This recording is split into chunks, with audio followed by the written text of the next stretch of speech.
8 de la mañana, 47 minutos. Vamos a dialogar a partir de este momento con el presidente de la Sociedad Ginecotológica del Uruguay e integrante del GACH, el doctor Claudio Sosa. Doctor, muy buenos días, bienvenido. ¿Cómo le va?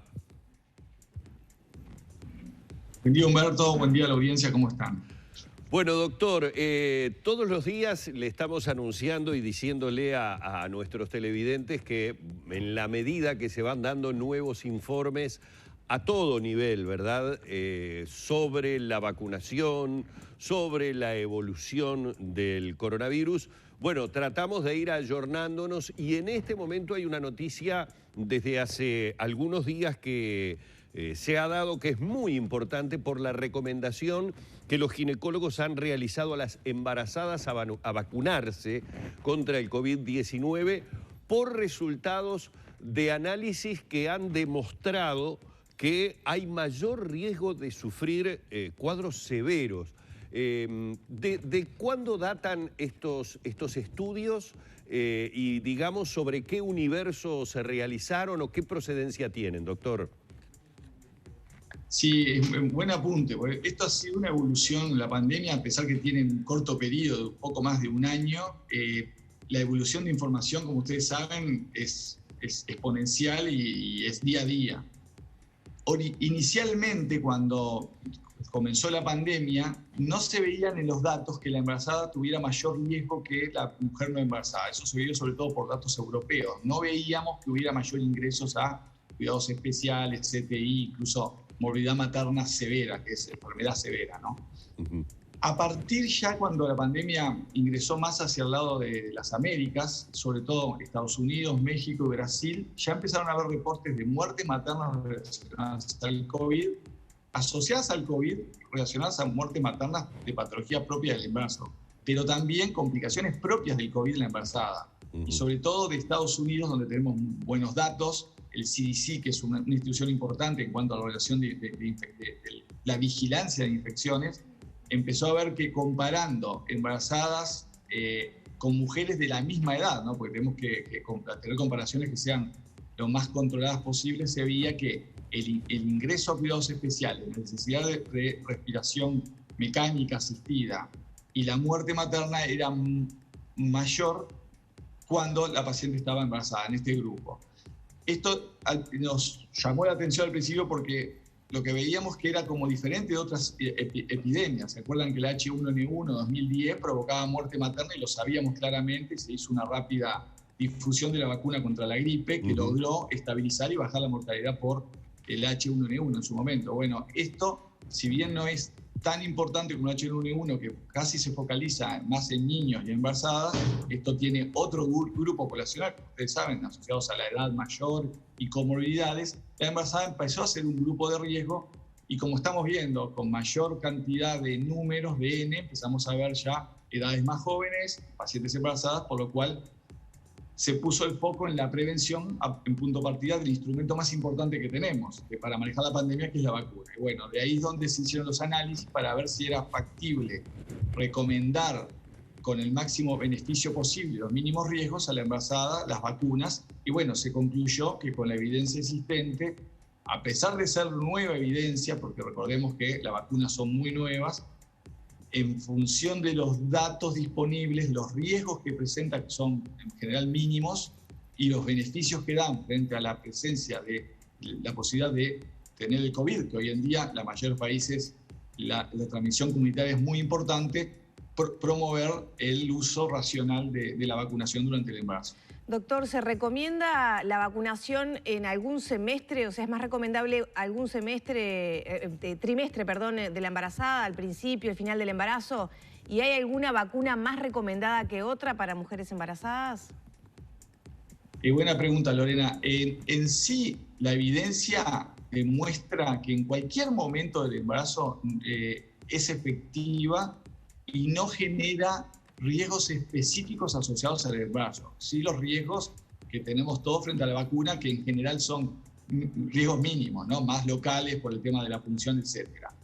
¿Qué pasa? Frente a una pandemia y tanta vacunación, ya tenemos datos de muchas mujeres que se vacunaron, primera, segunda dosis, test de embarazo positiva. Se han seguido, en Estados Unidos también registrado esto, y la mayoría no ha tenido ningún tipo de complicación evidente al momento. Por lo cual no habría una edad gestacional por lo cual uno limitara. De cualquier modo, por un tema de racionalizar y darle la mejor garantía a la embarazada, lo que se ha decidido en la mayoría de días es, si usted tiene la elección, o sea, si usted es vacunada en el primer trimestre conociéndolo, o incluso conociéndolo, no genere ansiedad ni el equipo de salud se va a preocupar porque no va a haber ningún problema. De ser electivo, la idea sería posponerlo después de las 12 semanas, por un tema solo de, digamos, de ansiedad, de evitar, bueno, que la madre tenga ciertas dudas. Se saca del periodo donde ocurría la formación de lo que llamamos embrión feto hasta las 10, 11, 12 semanas, y a partir de ahí no había problema. Sí está bueno a puntualizar que está bueno que llegue al tercer trimestre vacunada, porque la fisiología del embarazo, es decir, los cambios normales del embarazo, que ya saben, el crecimiento del útero da una restricción hacia el tórax, lo cual genera más complicaciones cuando hay problemas ocurre habitualmente. Por lo cual que la recomendación sería ideal es que pudiera agendarse en forma fluida después de las 12 semanas y llegar completamente con las 2 dosis antes de las 34. Ese sería el periodo. Y adicionalmente, simplemente porque esto es importante, porque vamos a tener la brevedad de la vacuna de la gripe, y la embarazada tiene también otra recomendada que es muy importante, que es la tos convulsa. La recomendación es que haya 14 días entre vacuna y vacuna. Esto no es porque genere ningún problema. Si alguien se vacuna con todas a la vez, no genera problema, pero hay que permitir que el cuerpo, digamos, haga anticuerpos. Entonces, para eso que se necesitan 14 días para que reciba una vacuna, haga anticuerpos específicos contra esa vacuna y luego recibir la otra. Porque existiría la posibilidad que ante 2 o 3 vacunas no genere los anticuerpos que decíamos justamente para la protección. Es la única consideración durante el embarazo, que el control prenatal tiene muchas intervenciones y entre ellas también vacunas que siempre se recomiendan. Hablamos de beneficios, riesgos para la mujer. ¿Qué pasa con el bebé? ¿Se le transmite esa inmunidad lograda por la vacuna? Sí, justamente eso es información más reciente todavía, ahora de marzo, con respecto sobre todo a la vacuna, y no te contesté cuál tipo de vacuna, que ya voy a eso, pero con respecto a la vacuna Pfizer, que es la que sin duda tenemos más información porque es la que se está haciendo en Estados Unidos, Moderna y Pfizer, entonces tenemos mucha información de las vacunas de la plataforma que son ARN mensajero, ¿no? Que son las que nuevas, la tecnología nueva, y de esa hay información reciente del último año, y justamente se publicó ahora en fines de marzo, o sea que es muy reciente, una corte significa seguimiento de embarazadas que fueron vacunadas y se vieron que los recién nacidos tienen anticuerpos que generó la vacuna, es decir, que les da cierta protección. A pesar que los recién nacidos, los niños, no son un grupo de riesgo, pero les genera una protección, y bueno, sería bueno también por el tema de la transmisibilidad, ¿no? Que queremos evitar y cortar en diferentes momentos. Y en cuanto a la vacuna, si bien hay 13 vacunas actualmente en el mundo que están disponibles, autorizadas por diferentes organismos, en Uruguay contamos con 3, y la Sociedad de Ginecología y Ginecotocología lo que decidió es, bueno, focalizarse en las 3 que tenemos, que están disponibles. Si viene alguna nueva, el comité se reunirá nuevamente. La de AstraZeneca quedaría fuera porque está recomendada después de los 60 años, se focalizó en ese grupo, por lo cual que no aplicaría a la embarazada. De cualquier modo, ya les comento que en Europa es la que se utiliza y también se hace en el embarazo. Y en cuanto a la de Pfizer y Coronavac, de Sinovac, cualquiera de las dos se puede dar perfectamente. Decía, Pfizer es más nueva en el mercado en el sentido de la tecnología, pero esa es la que hay estudios de modelos animales del último año, seguimientos del CDC, este organismo americano que sigue las embarazadas, más de 30.000 embarazadas solo de febrero que están siendo seguidas y no ha habido ningún problema, y son las que, bueno, también se publicó que genera anticuerpos en el recién nacido. La Sinovac, sin embargo, es una plataforma más conocida por nosotros porque ya la hemos utilizado en vacunas como la influenza, otro tipo, por lo cual no genera tanta ansiedad frente a una nueva vacuna, entre comillas, que podría generar embarazada porque ya ha sido usada. O sea que en ese sentido fue modificada para el COVID para el SARS-CoV-2 y no el resto de lo que es la vacuna no debería generar problemas, y obviamente se están monitorizando todos los efectos adversos y complicaciones. Así que en principio es la que le ofrezcan, es la que debe recibir la embarazada en el momento que se vaya a vacunar. Doctor, le voy a hacer una pregunta que voy a tratar de explicarme lo mejor posible para que lo pueda entender toda la gente, y seguramente cometa mucho error técnico que le pido por favor usted me corrija. Hemos tenido noticias en un determinado momento de que la vacuna de AstraZeneca fue suspendida en algunos países porque generó algunos temas de trombosis, cosa que luego fue no desmentida, sino que se habló de que era un tema de una partida. Hace instantes nada más, desde Estados Unidos, la Administración de Alimentos y Medicamentos ha recomendado suspender la vacunación con Johnson & Johnson tras 6 casos de trombosis. Esto es una noticia de hace algunos minutos surgida en los Estados Unidos. En la República Argentina hay una conmoción general por la muerte del periodista Mauro Viale, porque se había vacunado hacía 48 horas y tuvo una muerte prácticamente fulminante o súbita, con la aparición también de coágulos pulmonares, un tromboembolismo pulmonar. Pero además yo me remito a los informes primarios que tuvimos de pacientes de coronavirus, que se hablaba de microcoágulos pulmonares en esas personas. La pregunta es esta: tomando en cuenta que en muchas embarazadas hay un periodo en el que creo que es Clexane, el medicamento que se les aplica durante varios meses durante el embarazo, ¿puede existir alguna relación que haga temer a la embarazada justamente a tener mayor propensión a generar estos microcoágulos? Bien, buena pregunta y tiene varios elementos. ¿Qué pasa? La embarazada de por sí tiene un aumento fisiológico de la hipercoagulabilidad. Eso lo sabemos ya. Es una protección que se tiene fisiológicamente en el embarazo. O sea, es un elemento a tener en cuenta, y por eso es importante cuando hacemos asesoramiento, no sé, anticoncepcional, que hablamos de anticonceptivo y damos estrógenos, o en la perimenopausia damos estrógeno, en la mujer, ya no en el embarazo, es importante siempre tener las consideraciones relacionadas a los problemas de hipercoagulabilidad. Y eso, obviamente, siempre el profesional lo considera. Por eso, algo que parece tan banal a veces decir, bueno, es anticoncepción, se puede dar, siempre hay que hacer una evaluación adecuada de la paciente. Y eso lo va a hacer el profesional que le esté atendiendo. Segundo, en cuanto a los eventos adversos, esto pasa mucho en epidemiología, con lo que se llama los reportes de casos. O sea, a veces, obviamente, los que son casos muy llamativos siempre llaman la atención, pero siempre hay que ver en el contexto de la cantidad el denominador de ese caso donde ocurre. Pero ustedes recordarán, bueno, esto es un poco más, no sé, el tema de Johnson & Johnson contra el número de 6 trombosis con respecto a cuántas pacientes vacunadas. Pero en el caso de Europa eran 8 casos en 1 millón, 8 por millón.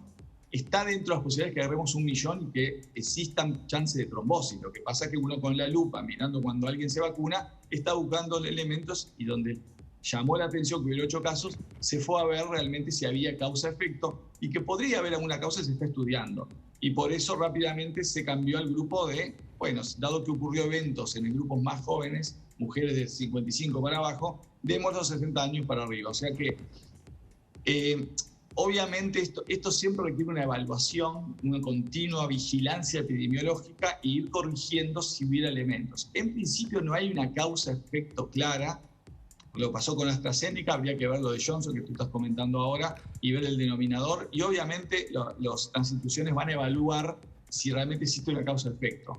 Sí, doctor, para complementarlo, le digo que va absolutamente en línea con lo que usted dice, porque la FDA ha informado que estos 6 casos se dio en 6.800.000 dosis aplicadas de la de Johnson & Johnson. Ahí tenemos la relación. Claro, por eso cuando... esto es apasionante. El tema de la epidemiología siempre es el grupo control. ¿Contra qué comparo? O sea, y bueno, acá ya estamos hablando, tengo 6 casos de 6 millones, 1 por millón, seguramente sea más bajo que el riesgo de la población general.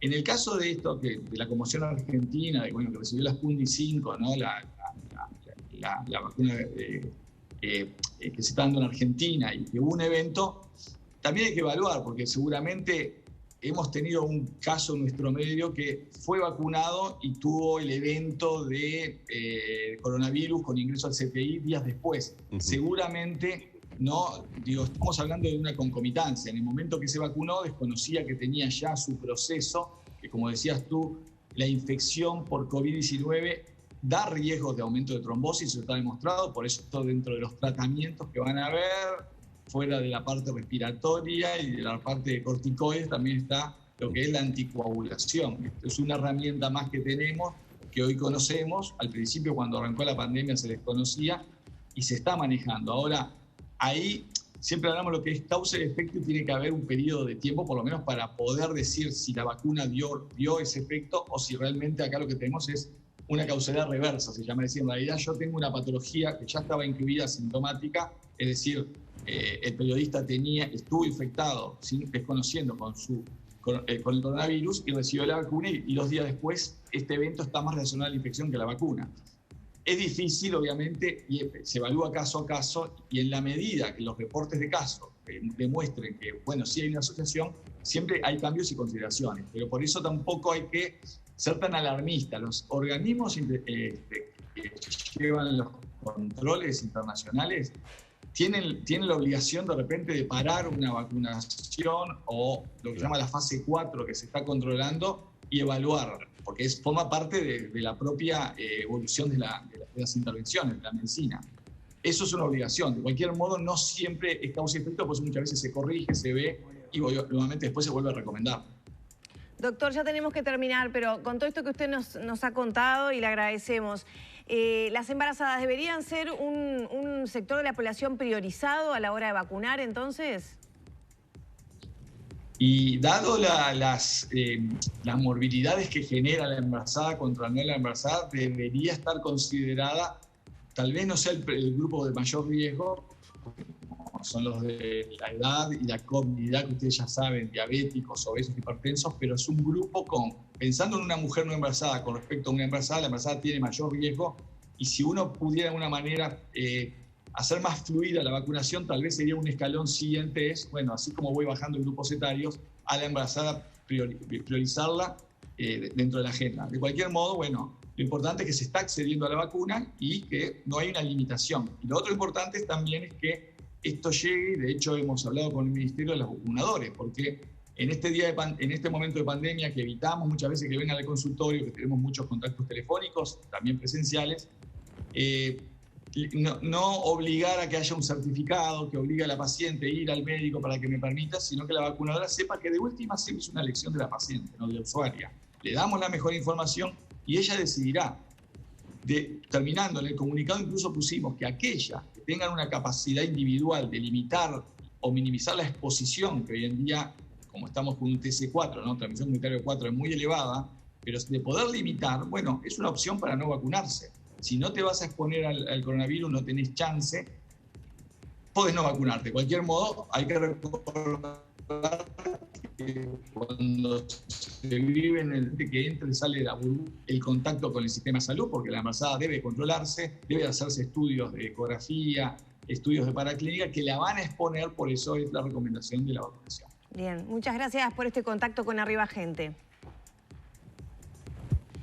Bueno, muchas gracias a ustedes. Cerramos por aquí entonces la entrevista con el presidente de la Sociedad de Ginecotología del Uruguay, integrante del GACH, el doctor Claudio Sosa.